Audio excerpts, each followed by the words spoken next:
Olá a todos, sejam muito bem-vindos ao meu podcast Somos Infinitos. O meu nome é Nur Palma e hoje tenho uma convidada muito especial. Eu sei que digo isto em todos os episódios, mas hoje é efetivamente muito especial. Sátia, muito bem-vinda. A Sátia dedicou os últimos 15 anos de vida a trabalhar com a evolução da consciência humana. É fundadora do Working with Satya e da Awareness Facilitator School. A sua abordagem é uma simbiose entre terapia moderna e rituais ancestrais, eu diria. Correto, Sátia? Quase lá. Quase lá. Eu faço uma união entre a ciência e a espiritualidade, a sabedoria ancestral de várias filosofias mundiais com a terapia moderna. Porque ao longo da minha vida, através da minha própria evolução e ao trabalhar com pessoas, reconheci que só terapia moderna, só psicologia, não chegávamos a uma profundidade necessária para se curar verdadeiramente determinadas dimensões do nosso ser e para expandi-las. Também me apercebi, porque estou dentro da espiritualidade desde muito nova, que só a espiritualidade e a observar várias comunidades onde estive inserida, muitas vezes ficávamos desconectos da realidade do dia-a-dia. E nós somos seres, apesar de espirituais e matéria, portanto não há divisão, não é? Temos a consciência, o espírito e o corpo físico. Nós não podemos viver só num dos lados e a tendência, por sistema, é querer viver ou num lado muito material, num lado muito espiritual. E ao contrário, a integração de ambos ou de várias outras dimensões que também existem. Ok. Sátia, agora lembrei-me, o teu nome em sânscrito significa verdade, certo? É. Pronto, a tradução do meu nome, ou seja, a tradução do nome Nur, é luz divina, por isso eu acho eu acho lindo hoje. Estamos aqui numa conversa entre a verdade e a luz, que eu acho super bonito e simbólico também.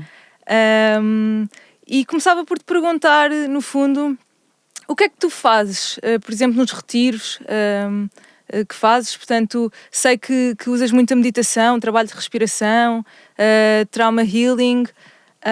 Queres falar um bocadinho sobre isso? Então, nós temos duas grandes linhagens no meu trabalho. Uma que tem a ver com essa união da sabedoria ancestral com a terapia moderna, que vamos desde Somatic Approach, onde nós fazemos uma abordagem entre corpo, mente e espírito no trauma, e vamos, através da memória celular que ficou gravada do trauma, ajudar a que o corpo tenha uma resposta de autodefesa que não teve, por isso é que ficou traumatizado, porque não se conseguiu defender, certo? Com a expressão emocional, expressão emocional e autêntica, exposição de quem somos, que é das coisas mais difíceis. Eu acredito que é uma das coisas mais difíceis da humanidade, é nós sermos autênticos no dia-a-dia. Sim. E ali ajudamos muitas pessoas a chegar a esse espaço verdadeiro do seu ser. Olha, isso é dos temas que mais me interessam. Eu acho que é um tema que eu diria que penso praticamente todos os dias. Eu sou completamente apaixonada por tudo o que é mente, corpo e espírito, mas estou muito, muito conectada a tudo o que transcende o ser humano, eu diria, e tu falaste que a humanidade tem muita dificuldade nessa expressão autêntica, não é? E eu tenho sempre tipo uma imagem na minha cabeça de que quando nós nascemos, eu imagino-me a nascer e nascemos amor puro, não é? Mas depois logo o choque, tipo, não é? A nossa mãe está a parir, tipo, só esse processo é doloroso, levamos logo ali com um estalo, e acho que a partir do momento em que vimos para o plano terrestre, não é? Para o mundo material, confrontamos muito com momentos, por exemplo, ou seja, nós nascemos amor e vamos lidando com situações que nos fazem, de certa forma, proteger e resguardar, não é? Criamos algumas feridas. Por exemplo, estou numa aula, sou criança, estou numa aula, ponho o dedo no ar, digo qualquer coisa, as pessoas riem-se, criam uma ferida de humilhação, por exemplo. Como mais do que o normal e as pessoas chamam-me gorda e começo a reprimir um bocadinho o meu desejo de comer, pronto, por aí. E vamos criando algumas capas, não é? Algumas máscaras. E há feridas que ficam dentro de nós. E eu acho este tema tão interessante. É com isto que tu trabalhas no fundo também, não é? Olha, eu chamo essa a primeira layer do meu trabalho. Ok. Essa é a layer que eu chamo cura da alma do ser humano que está aqui encarnado na Terra, que veio à Terra ter uma experiência humana. A segunda layer é a expansão da sua consciência. Eu acho que o ser humano vem em estado puro, não quer dizer que já não traga muitas feridas, ok? Eu acredito que não só a parte do ADN físico traz memória, mas nós também trazemos memória das nossas linhagens ancestrais e da experiência da alma. Eu acredito nisto, não quer dizer que tenham que acreditar. Sim, eu também. E por isso a criança, quando nasce, já nasce com o potencial infinito, a que podemos chamar amor, consciência, luz, verdade do seu ser, a sua essência, mas também já traz uma história, uma carga que na minha opinião, visão, experiência, ela é o ponto daquela linhagem que tem mais uma possibilidade de tornar toda essa sabedoria, toda essa história, todos esses traumas em verdadeira consciência e acabar com os padrões que causam dor. E no meu dia-a-dia trabalho imenso com isso, portanto com todo o tipo de trauma, com todo o tipo de dificuldades, sejam físicas, emocionais, psicológicas e espirituais. E depois numa segunda fase, quando a história já não nos toma, quando a pessoa toma a história, quando a pessoa, aquele ser, aquela alma, transforma aquela dor em sabedoria, pode desidentificar-se com o condicionamento familiar, social e histórico e perguntar-se quem sou eu afinal, como é que eu quero viver, como é que eu me quero posicionar, como é que eu me quero relacionar. Eu acredito que nós temos o potencial infinito de recriar a história. Só que não dá para recriar enquanto o trauma, enquanto o condicionamento for muito forte. É lógico, são vidas, são curas sobre layers, normalmente falo muito em inglês. Sim, another layer. Expressões em inglês. E por isso, esta é a primeira fase, mas sempre na perspectiva que a pessoa não é a sua história. A sua história são conteúdos de sabedoria que ela pode tomar para si e não ser tomada. Ok. Eu sinto também, falando mais a nível pessoal, eu sinto que essas feridas e esses traumas, de certa forma, me desconectam com o mundo, ou seja, eu sinto quase uma dualidade dentro de mim em que, eu sinto que sou uma pessoa super consciente e às vezes até me incomoda ser tão consciente, às vezes preferia só desligar o botão.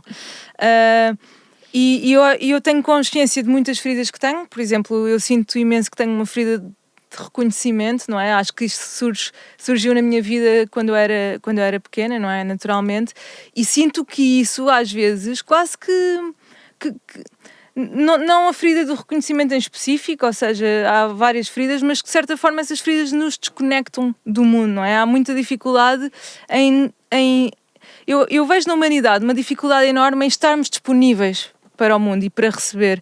Achas que isto acontece muito devido às feridas que temos e a falta de awareness que ainda existe também?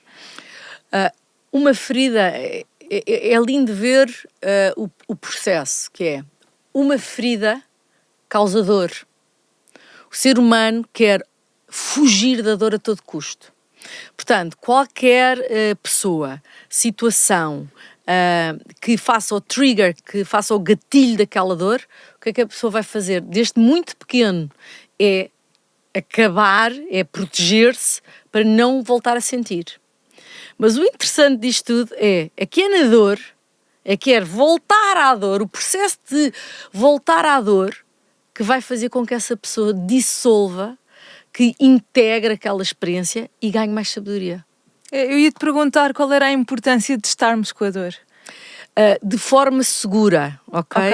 E forma segura não quer dizer que seja uma coisa só suave, com voz suave. Não, há processos super fortes em que até há violência. Sim. Por exemplo, uma pessoa que foi maltratada, que sofreu de bullying, que foi espancada em casa, que foi sexualmente abusada, é uma pessoa por sistema perde a autodefesa física e emocional, e por isso é que atrai tantas vezes durante a sua vida situações de falta de respeito ou de abuso novamente. Muitas vezes, para resgatar essa capacidade de autodefesa, defender-se, não quero, não concordo, se tiver que empurrar, empurro para eu não sofrer um abuso. Recuperar isso, resgatar isso, implica recuperar a tal violência, a força física que o corpo não teve nessa altura. Exatamente. Portanto, e não é só a parte emocional, não é só compreender, passar pelo choro, é fazer... É preciso trabalhar, não é? É preciso fazer a ligação entre a parte física, emocional e mental. Perceber a história, ok, aconteceu-me isto, o que é que eu senti e como é que o meu corpo reagiu. E ajudar, ou seja, então, esta emoção que eu normalmente quero fugir, e faço tudo, não é? Ponho uma máscara, por exemplo, de pessoa muito sossegada para ninguém me ver, não interagir com ninguém, ou pelo contrário, daquilo que consigo ir para a luta, eu vou para a luta, enfrento todos, não é? Porque há os polos das feridas, normalmente nós até temos os dois polos juntos. Nós temos que entrar nesse polo para perceber que se eu for ao lado contrário, se eu for à dor que eu carrego e estou a fugir, o que é que me acontece enquanto adulta, neste momento que me estou a curar? Não é? Certo. E como adulta, como é que eu posso suprir aquela dor ou a necessidade que vem daquela dor? Eu tenho necessidade de reconhecimento. Ok, eu sei que isto vem da minha dor, então eu tenho que nutri-la. Para quê? Para eu não depois andar inconscientemente a pedir atenção. Ouve-me, fala comigo e interrompemos toda a gente. É só um exemplo. Sim. Ou então fazê-lo de forma consciente. Olha, eu preciso de reconhecimento. Portanto, eu vou ter com as minhas amigas e dizer, olha, achas que isto foi bem feito? Eu gostava de ter a tua opinião. E com isso eu vou sossegando a alma. Portanto, tudo aquilo que todas as lacunas ou feridas que sentimos interiormente, somos nós que as temos que nutrir, não é? Acho que é sempre a partir daí nós mesmos a investir esse tempo e dedicar essa atenção à dor. Mas... Posso interromper? Claro. E isso muitas vezes é preciso uma ajuda, porque a dor tolda-nos a visão. Turva-nos completamente. E a consciência, portanto, nós muitas vezes estamos numa situação a repetir um padrão e não nos damos conta. Só nos damos conta, o resultado foi o mesmo. Porque é que eu estou sempre em conflito? Não é? Mas o processo de estar no conflito, uma pessoa muitas vezes não vê. E daí a terapia hoje em dia está a crescer tanto, porque está a ajudar as pessoas a lidar exatamente, a ganhar consciência do que é que sente, como é que se comporta, o que é evita, o que é mais fácil, não é? É ganhar consciência. A conseguir observar esse padrão, não é? Exatamente. Achas que o ego tem um papel importante aqui? Ou seja, ou podemos começar um bocadinho por definir um bocadinho o que é o ego? Gostava de desmistificar também um bocadinho esse tema. Olha, eu acho que para sermos humanos o ego existe, ok? Portanto, ele é necessário. Eu sei que de uma linguagem espiritual e ao nível da psicologia são diferentes. Eu gosto de tomá-los os dois. Portanto, vou falar numa linguagem que falo normalmente com os meus clientes. O ego faz parte da estrutura da personalidade. Certo. A estrutura da personalidade foi algo que foi criado desde que a criança nasceu para chamar a atenção dos pais. Ou seja, se a criança não tem uma relação de attachment positivo, amoroso, portanto, se é negligenciada, se é violentada, ela vai fazer tudo, porque a criança quer o amor. A criança precisa do amor, certo. Precisa da atenção para sobreviver. Sem isso ela não consegue. O que é que ela vai fazer? Ela vai criar comportamentos, ações comportamentais que sabe que têm um efeito nos pais para receber aquela atenção. Pode ser um comportamento completamente rebelde, aos berros, a fazer fitas, ou um comportamento altamente perfeccionismo, comportar-se bem, para ter a atenção que ela sabe que só através daquele comportamento vai ter. Então ela começa a modular a sua essência, que era de uma determinada forma, a uma necessidade de relacionamento. E isso chama-se estrutura de personalidade, em que o ego existe dentro. É como se fosse uma jaula, cage, em que ela sabe que, através daquela estrutura, ela tem um resultado. Exatamente, é uma fórmula. tudo ao nível do inconsciente. Sim. A criança não pensa em nada disto. Mas que nos disto. desconecta da nossa autenticidade, não é? E o que é que acontece? Começa a haver um conflito entre a necessidade de relacionamento e amor e conexão e comunicação, portanto, conexão e a sua própria autenticidade. E o que é que a criança vai fazer sempre? Vai escolher a relação. Claro. Vai escolher o relacionamento, porque ela não consegue sobreviver sem isso. Claro. E o que acontece uns anos mais tarde? Ela começa a entrar em conflito com os pais, com os seus pares, com os seus colegas, porque ela vê-se presa no eu comporto-me assim, porque tornou-se um comportamento que ela acha que ela é a própria, não é? Mas internamente ela sente outra coisa. Então nós crescemos num conflito constante entre se for eu, não me vão amar. Se eu me comportar desta forma, vão-me amar. Então nós estamos divididos. Completamente. Eu sinto, pronto, que a minha jornada tem sido muito, a minha e da humanidade, não é? Mas eu olho para o meu caminho e vejo muito essa guerra dentro de mim, mas eu sinto sempre um alívio quando escolho o caminho da minha essência, ou seja, aquele caminho que nos leva de volta à casa, que sabe a casa, eu sinto tipo... Acho que o meu corpo, quando estou no outro estado, está completamente tenso. Quando eu estou neste estado, por exemplo, que estou completamente ligada a este podcast que estamos a gravar, que para mim é a minha essência, é um estado de expansão. E eu acho que isso é super bonito e eu acho tão importante nós falarmos mais sobre isso, não é? A importância de, quando estamos nesse caminho, optarmos... pelo caminho que nos enche mais o coração, mas que se calhar não é reconhecido pelos outros, não é? Não é validado. Tu observas muito isto também na humanidade? A 100%. Eu diria que a maior parte das pessoas vive num conflito interno. E por isso é que a depressão cada vez está mais a aumentar. São 280 milhões por ano. São 700 mil teenagers a suicidarem-se. Portanto, há uma cisão brutal e não é só da economia e não é só do dinheiro e não é só do poder. Vem das feridas de criança que nos fazem acreditar que nós precisamos de correr atrás de algo em vez de estar sentados em quem nós somos mesmo. E o que é que acontece quando nós escolhemos o nosso caminho? Quando aquilo que nos interessa, aquilo que faz-nos vibrar, que nos faz estar em paz connosco próprios, nós não nos distraímos. É verdade. E quando nós não distraímos, nós fazemos assim... Vivemos sobre a verdade, não é? A verdade traz-nos uma... Liberta. Não há esforço nenhum para nada, não é? É muito mais fácil eu chegar aqui e contar a minha história verdadeira e é isto que eu sou, do que eu encontrar uma história que eu sei que cria impacto e estou sempre a defender a história, estou sempre com medo que alguém descubra quem é que eu realmente sou. Isto é o que as pessoas vivem no dia a dia. E o mais engraçado é que aquilo que nos conecta ao outro é precisamente essa vulnerabilidade, que é tudo aquilo que nós não fazemos no dia a dia. Ou seja, nós comportamos ou vestimos uma máscara social aparentemente cativante, não é? Mas que nos afastam dos outros, não é? Eu acho que é precisamente quando nós estamos aqui a falar do nosso lado mais humano e quando expomos a nossa vulnerabilidade e de coração aberto, que isso nos conecta com o outro. Então a questão é, porque é que vamos sempre para o caminho errado? Porque é que acordamos e decidimos sempre vestir a máscara em vez de... Enfim, não sei, é aquele... Eu penso que socialmente está tudo condicionado para... se nós olharmos em termos de história da humanidade, há muito pouco tempo temos direitos.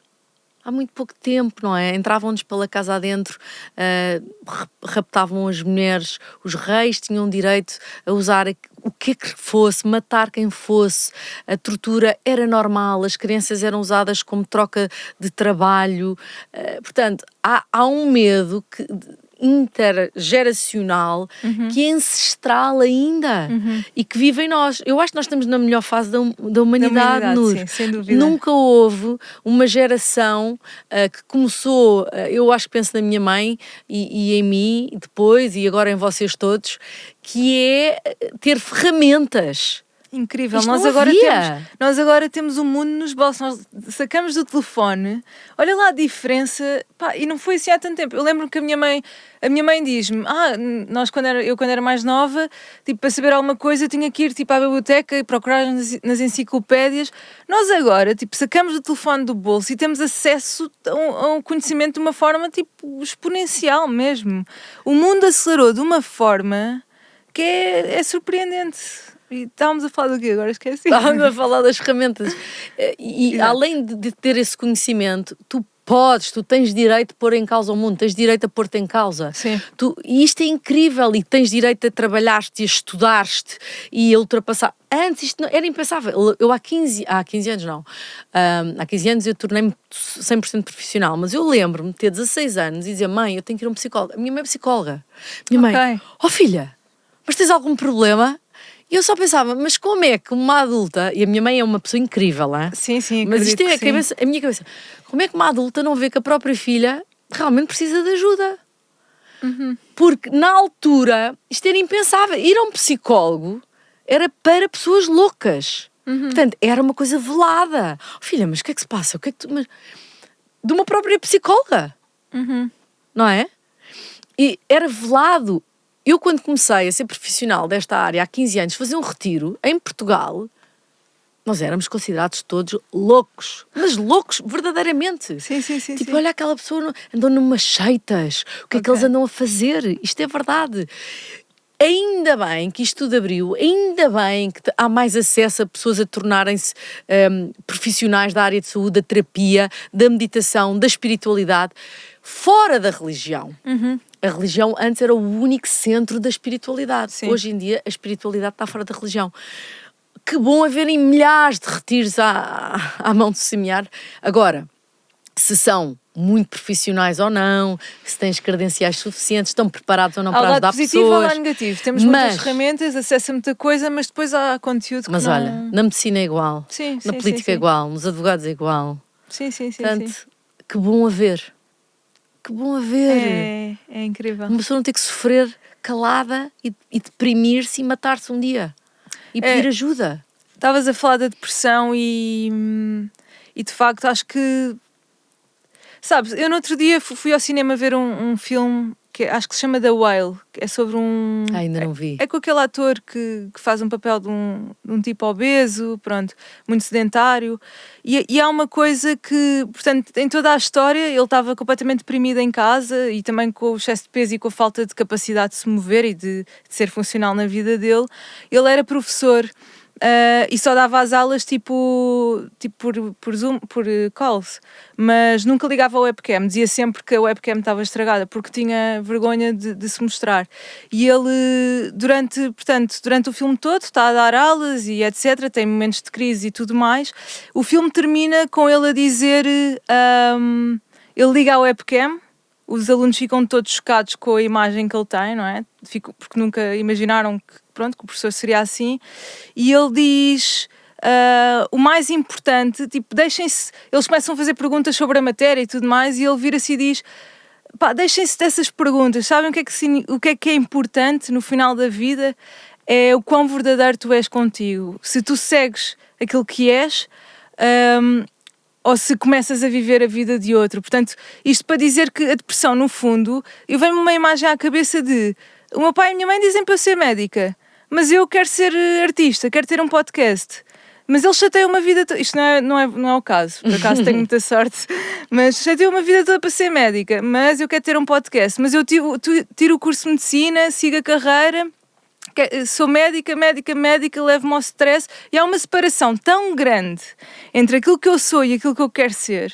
E o esforço é enorme, não é? Entre acordares, levantares-te, vestires todos os dias uma pessoa que tu não és, mas que representas para ter reconhecimento das pessoas que amas, que eu tenho situações de depressão também muito próximas da minha vida, que basicamente reflete tipo, esse afastamento entre a minha essência e a pessoa que eu represento ser.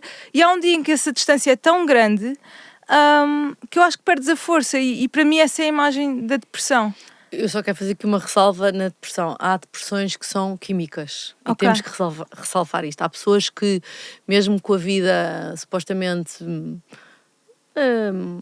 sem grandes problemas, têm problemas químicos. Isto acontece. Para mim é o menor número.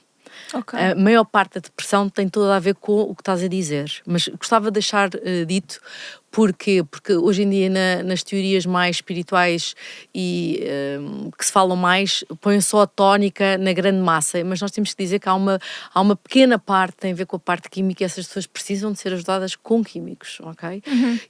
Mas a grande massa daquilo que eu trabalho, por norma, não precisam. Tem a ver com voltar a si próprio.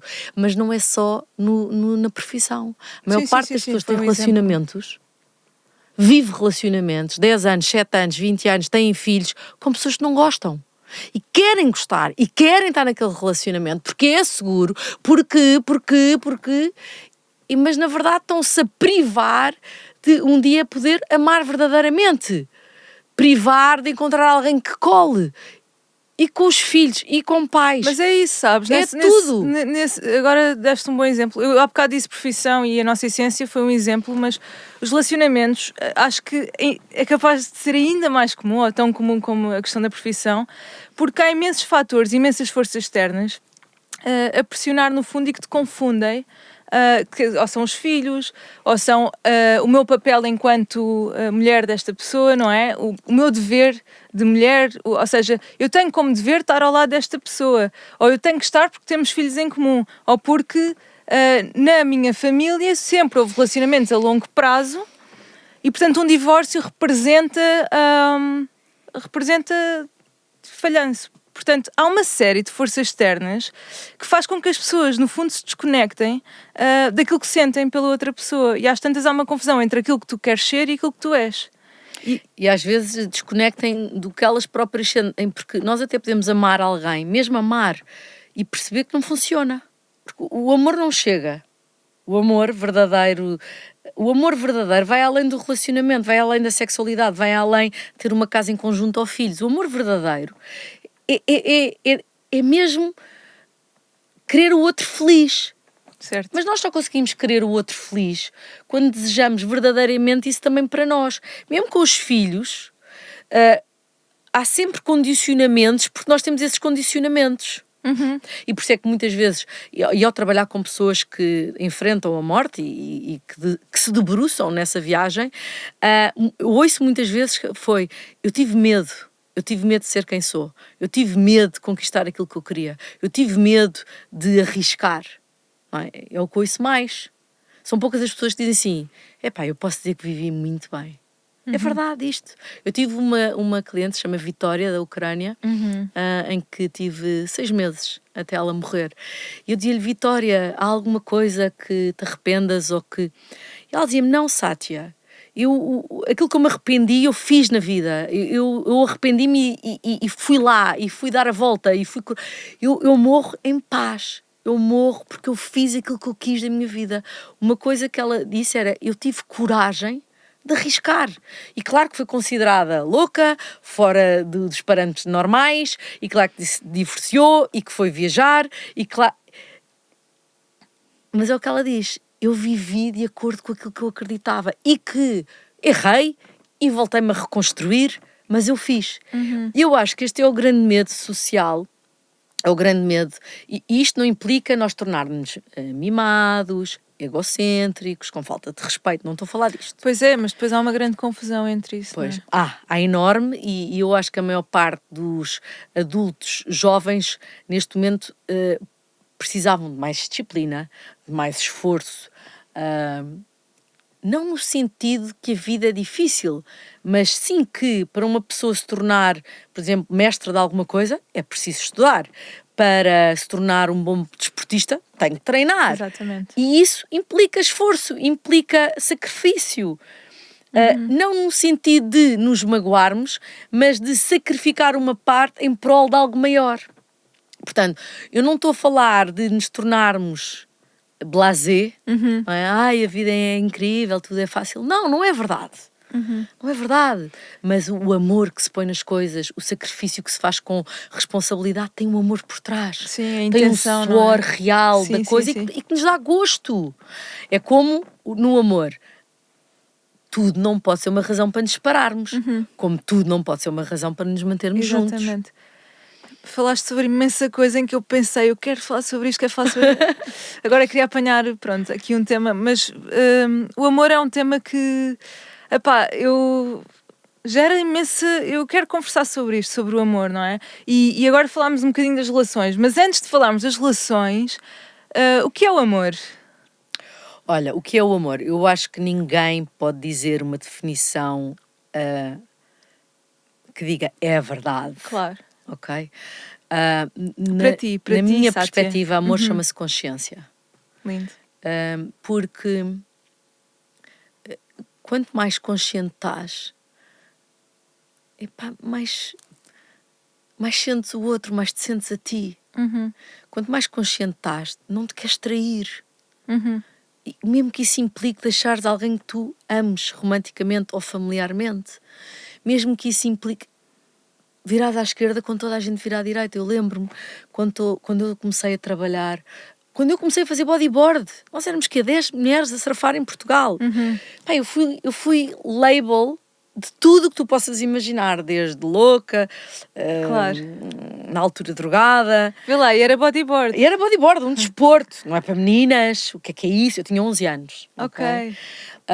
Depois, mais tarde, quando eu era uma criança que voltava para a espiritualidade, minha família sabia o que é que havia de fazer com aquilo. Ir à escola e falar de certas coisas era chamada ao diretor. Sua filha está a falar disto, não sabemos o que é isto. Depois, quando comecei a trabalhar, quando comecei a meditar, então, esquece. Tipo, o que é que esta pessoa desta idade se senta a fazer? O que é que isto quer dizer? Okay. Era uma fonte de insegurança para a minha família e de vergonha até. E o que é que sentias com isso? Olha, eu sinceramente sentia-me... é por aqui, é o que eu vou fazer. Ok. Não há escolha para mim. Só que sentia-me sempre um bocadinho à parte. Não é? E para estar no dia-a-dia com eles... acabava por me isolar, a verdade é esta. Acabava por estar horas e horas na biblioteca a ler coisas que eu não encontrava em mais lado nenhum e que não encontrava em Portugal. Depois mais tarde é que encontrei, mas tudo que eu tinha uma sede de conhecimento. E olha que venho de uma família culturalmente muito alta. Ok. Mas havia coisas que eu não conseguia perguntar a ninguém. Sim, eu claro. Perguntava... Claro. E depois, mais tarde, quando entrei na fase de me tornar profissional desta área e dos psicodélicos, esquece, foi uma crise social. E antes de voltarmos ao amor, porque estamos aqui numa viagem infinita, que ainda bem eu mas gosto de tem a ver com a consciência. Sim, mas eu queria só fazer uma pergunta, antes de voltarmos à consciência. Relativamente ao que estávamos a falar há bocado, tu viveste isto, portanto, tu viste dois caminhos e optaste pelo caminho mais perto de ti, não é? Pela tua essência. Mas chorei muito. Pronto, era isso que eu chorei imenso. Eu ainda hoje em dia já não choro, porque estou mesmo bem sentada aqui nessa... Foi uma escolha mesmo de alma, já há muitos anos. Mas chorei muito, eu senti-me muito sozinha. Eu perdi muitos amigos. Eu não os perdi, mas houve um afastamento total. Então quando eu larguei o meu trabalho na Billabong, não era, que era super reconhecido, bem, quando larguei direito, bem, foi tudo ao ar, mas quando eu larguei a Billabong, o surf, para me dedicar 100% a isto, eu tive uma fase que eu cortei relações com a minha família, porque eu não podia sentar-me a uma mesa de jantar calmamente, porque havia sempre uma crítica, um cuidado, e vê lá. E eu decidi foi duro, foi duríssimo, duríssimo. E já tinha filhos nessa altura também, porque uma coisa era, enquanto eu era assim, ok, ela é assim, mas é uma mega profissional, é aceito socialmente, é uma surfista, na altura ser surfista já era bom. Sim. Já tinha passado essa fase. Sim. E agora Meu Deus, psicadélicos na altura ninguém falava. Sim. Se hoje ainda é meio que tabu, imagina. Sim, mas já está muito aberto. Sim, sim. Mas já falamos nas Nações Unidas, nas Milken Institutes, nas faculdades, somos convidados para falar. Há medical trials, as universidades estão todas em cima. Mas foi um pulo super... Foi. Não é? E foi porque a quantidade de gente em desespero, em que a medicina tradicional, que é super importante, e a psicologia é super importante, mas não chega para tudo. As pessoas tiveram que procurar, encontrar formas de se ajudarem. E isto tem ajudado milhares, e por isso, num curto espaço de tempo, as pessoas voltaram-se mesmo. Pá, isto ajuda-me verdadeiramente. Não estou a advogar que toda a gente deve fazer isto, não é para toda a gente que fique bem, e tem que ser feito com as pessoas certas, com as condições certas, de forma medida, não é? Com algum método, sim. Mas, portanto, eu sei o que é ser bastante jovem e tomar uma decisão de ser quem sou. Mesmo quando eu saí de Direito, e apesar de ser atleta profissional, dedicar-me ao surf como profissional, diretora de Relações Públicas, Marketing e Comunicação, quer dizer, aquilo na altura foi a loucura. Era quando ninguém sabia o que era a Billabong, Bilaqueira. Portanto, e foi duro. Foi duríssimo. E sentiste, portanto, aquilo que nós sentimos na vida, não é? Ou quando estamos num lugar em que pomos muita resistência e nada flui, mas quando vamos pelo caminho que queremos, sentiste o tal flow na vida, portanto, a atrair as coisas certas, as pessoas certas.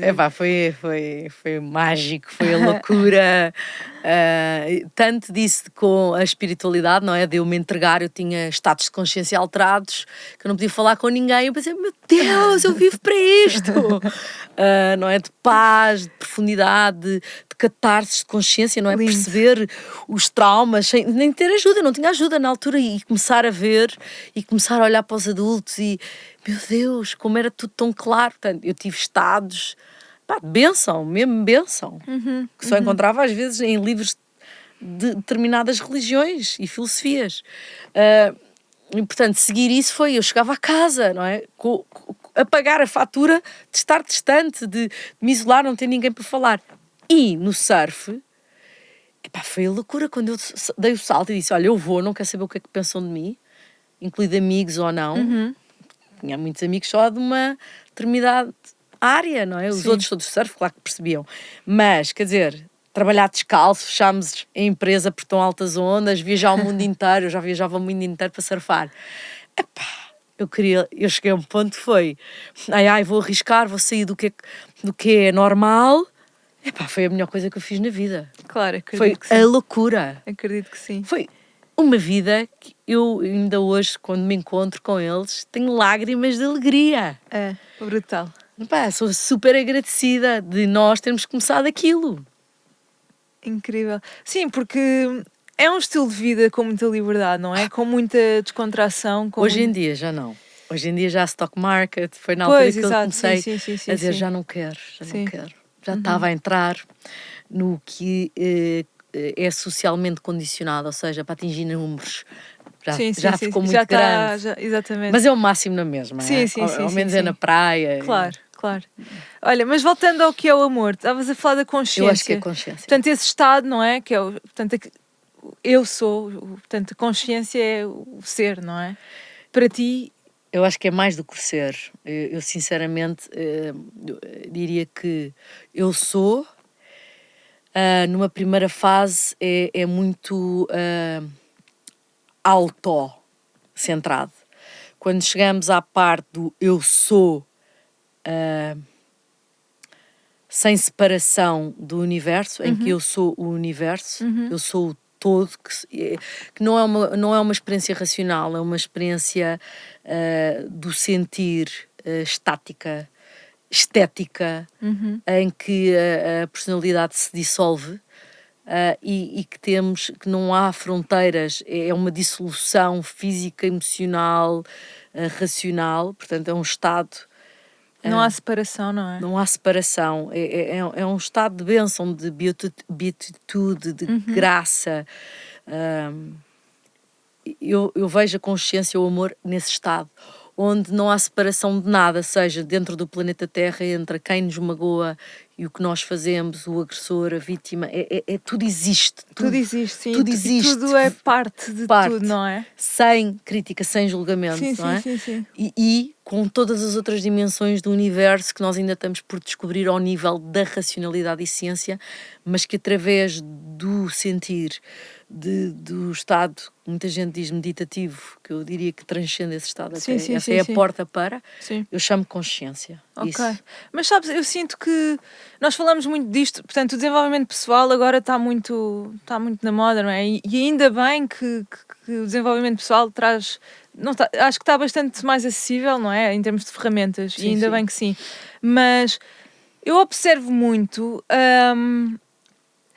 muita gente a falar sobre esse estado, não é? Estado meditativo, o estado do amor, ir para um retiro e ficar em silêncio durante dias, mas depois, na prática, há uma dificuldade entre falar com amor, não é? E olhar... Eu estive num retiro na Índia há pouco tempo e houve uma coisa que mais... Tipo, a cena que mais me marcou neste retiro foi... tipo, toda a gente que vivia ali, toda a gente que trabalhava ali, tu passavas por alguém, essa pessoa parava, olhava-te nos olhos e dizia Namaste. E isso teve um impacto, para mim, estrondoso. Tipo, eu sinto que mudou alguma coisa dentro de mim. Basicamente, eu sinto que eu ganhei aqui um awareness de estar consciente sempre que existe a presença de outra pessoa, não é? E dar essa atenção. Porque muitas vezes nós sabemos e vemos que está alguém, mas fingimos que não vemos. E eu vi essa transformação em mim, senti o impacto, mas pronto, isto para chegar a um ponto de que há tanta gente mergulhada no desenvolvimento pessoal, mas depois na vida prática, tipo, nos pequenos detalhes, tu não vês o reflexo disso. Porquê? Ou seja, será que estamos mesmo a trabalhar ou estamos só tipo, a ver passar barcos? Olha, ainda ontem estava ao telefone com uma pessoa que trabalha comigo. E a pessoa estava-me a dizer, mas eu não entendo como é que as pessoas estão tantos anos nos retiros. Eu disse, os retiros não interessam nada. Morar ayahuasca não me interessa nada. Meditar 20 anos não interessa nada. O que interessa é se tu usas mesmo esse espaço para voltares a ti, na tua própria presença, e de começares a observar no dia-a-dia como é que tu vives. Eu digo sempre, olha, deixa-me só ir 10 minutos à tua casa e já vemos em que estado é que estamos. Exatamente. Porque eu acho que ainda bem que existe isto tudo, ainda bem que existem os retiros, porque são portas, são possibilidades de termos esse espaço para nos treinar, para nos trabalharmos. Ficam sementes plantadas dentro. Mas se nós não trouxermos isso para o nosso dia-a-dia, se nós não curarmos a nossa agressividade, a nossa falta de amor, a nossa falta de reconhecimento, e continuarmos a viver desse estado, dessa ferida, dessa falta de consciência, dessas projeções, não fizemos nada. Não fizemos nada, passámos só horas sentados. O que interessa é como é que nós integramos aquilo que estamos ali a viver no nosso dia-a-dia. E é aí que normalmente há uma grande dificuldade. Porquê? E por isso é que eu adoro o nome Satya. E vejo isto não só como uma bênção, mas como um trabalho profundo em mim própria de responsabilidade grande, que é. Nós temos que ser altamente verdadeiros. Eu até digo isto em inglês, que é. Nós temos que ser brutalmente honestos connosco próprios. Nós temos que ser raw honesty. E a maior parte das pessoas não quer. Dá muito trabalho. A maior parte das pessoas não quer.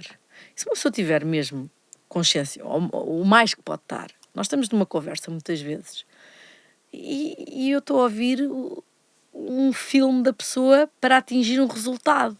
Mas nunca olhar mesmo verdadeiramente para si. Isto é o dia-a-dia da maior parte das pessoas. As pessoas têm medo, magoa ver como nós somos egocêntricos. Magoa ver como somos carentes a um ponto que uma pessoa nem pode falar com outra, que fica logo magoado. Sim, e quer atenção. E surge o ciúme e a inveja. A pessoa não quer. E a maior parte das pessoas tem relacionamentos desse espaço e não é capaz de ter uma conversa verdadeira, frontal e honesta. Porque tem medo do quê? Tem medo de receber verdadeiramente um feedback real. Exatamente. E quando nós temos essa consciência, não é? Quando somos honestos e verdadeiros, ganhamos responsabilidade, ou seja, saímos do papel de vítima e tornamos-nos responsáveis. E isso pode implicar mudar a nossa vida completamente. Por norma implica. E isso dá muito trabalho, portanto é muito mais fácil, mas mais doloroso, viver adormecido, não é? Que tipo, olha, vou fingir que estou a dormir e as cenas acontecem.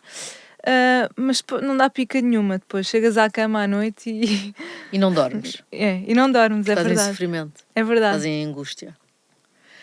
E por isso é que as pessoas depois têm necessidade de drogas, álcool, enganarem-se uns aos outros, porque na verdade tiveram medo de confrontar-se.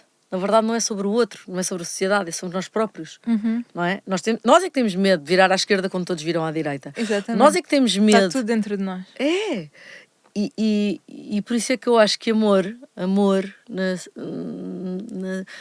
sua exponencialidade máxima é consciência, porque a consciência devolve-nos a nós, e quanto mais consciente estamos, muitas vezes há que ter uma grande compaixão, porque olhar e ver onde é que o outro está, e às vezes não consegue ou não quer, e quem somos nós também para obrigá-lo.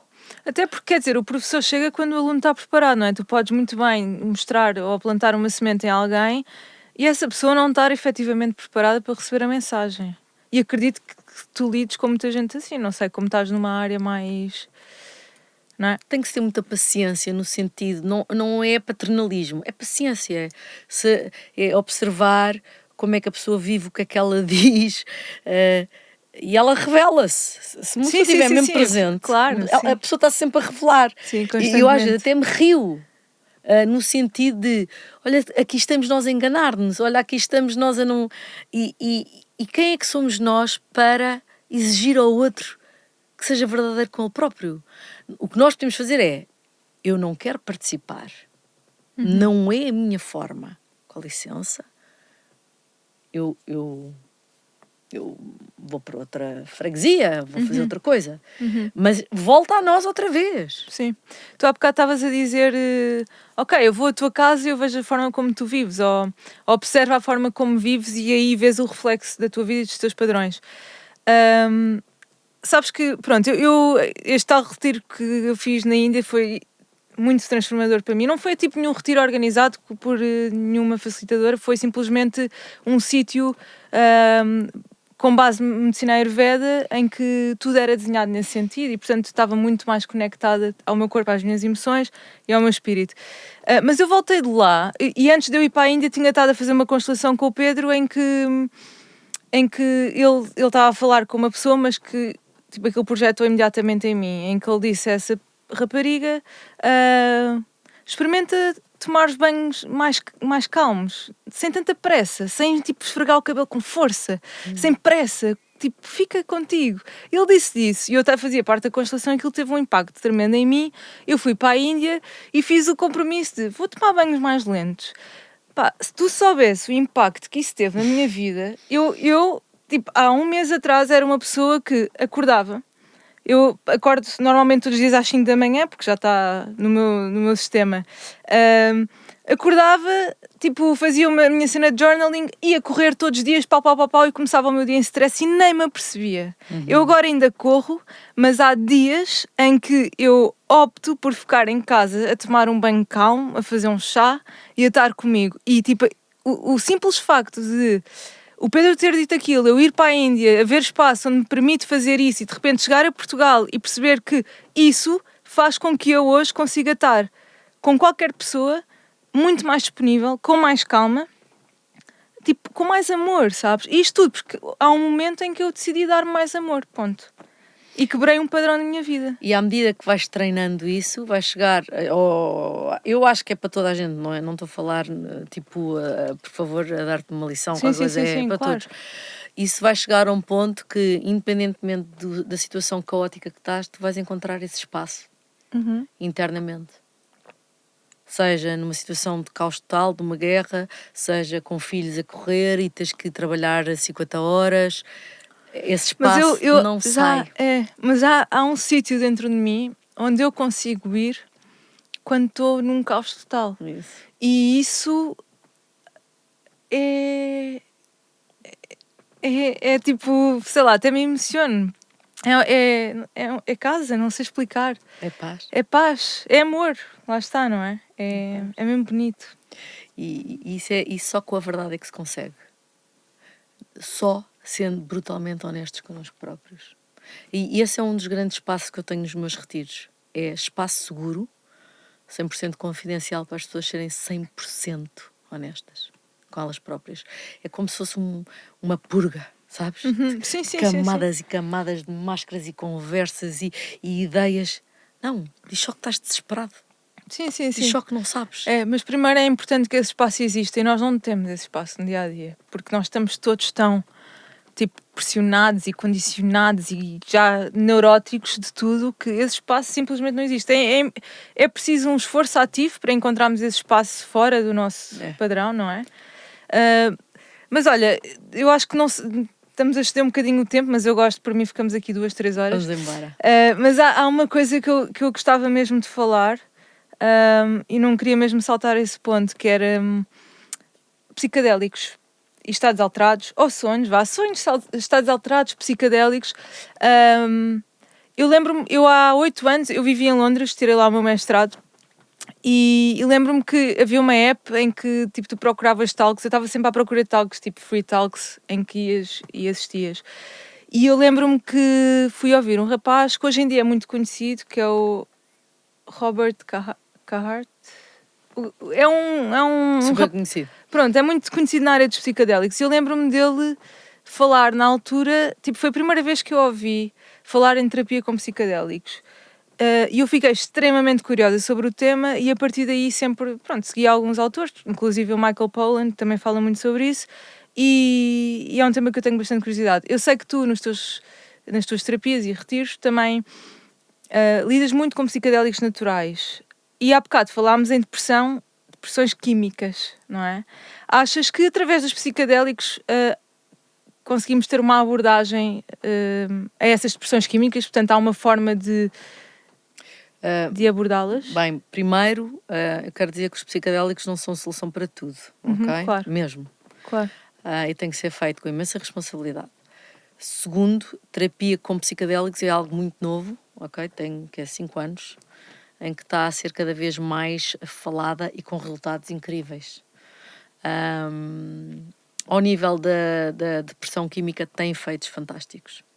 Incríveis. Okay.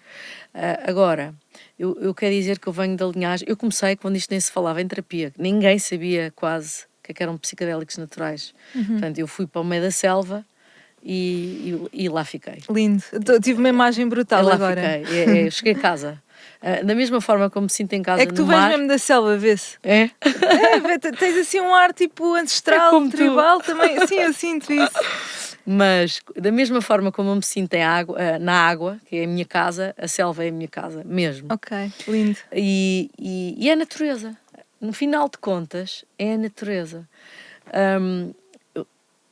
Foi onde eu curei o meu abuso sexual, verdadeiramente. E mesmo com anos e anos de terapia. Foi onde eu curei a minha relação com a minha mãe e mudou a minha vida para sempre. E a forma como eu sou mãe. E a nossa relação é incrível. E a minha relação com os meus filhos eu considero mesmo muito acima da média, no sentido de ser verdadeira, honesta, a dar-lhes responsabilidade, mas ao mesmo tempo porque me curei com a minha mãe. Curei-me com ela. Portanto, tive possibilidade de resgatar a criança muito ferida e com o meu pai, lógico, mas claro. Resgatar a criança muito ferida que passou a confiar na minha adulta. Então consegui integrar as duas e por isso eu consigo ser mãe. Eu acredito que todas as pessoas antes de serem mãe deviam fazer terapia. Eu acredito que a terapia e aulas de consciência deviam ser inseridas no Sistema Nacional Mundial de Educação. Sem dúvida. Como consciência deveria estar no sistema médico de saúde, porque sem consciência as pessoas vão voltar a repetir os mesmos comportamentos, vão voltar a ter situações onde o corpo vai voltar a adoecer. Claro, mas isso não beneficia o sistema, não é? Aulas de consciência.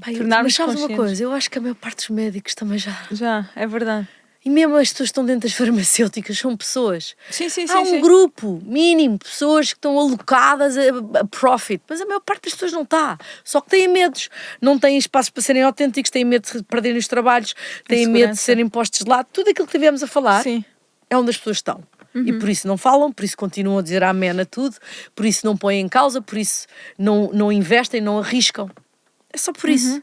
E por isso é que eu acho que a consciência é a ferramenta da grande revolução deste século, e não digo da revolução social, eu digo da revolução individual, que vai trazer automaticamente consequências numa revolução social, para as futuras gerações não passarem por coisas que nós estamos a passar, não é? E os psicadélicos, para mim, eu gosto de chamar natural psychedelics, apesar de ter ido aos Estados Unidos fazer um medical training for chemical psychedelics, porque eu venho da parte toda xamânica, mas tornei-me responsável, portanto comecei há 15 anos, e depois, quando eu percebi que estávamos a receber uma avalanche de pessoas consideradas homens modernos, percebi que a abordagem só xamânica não dava.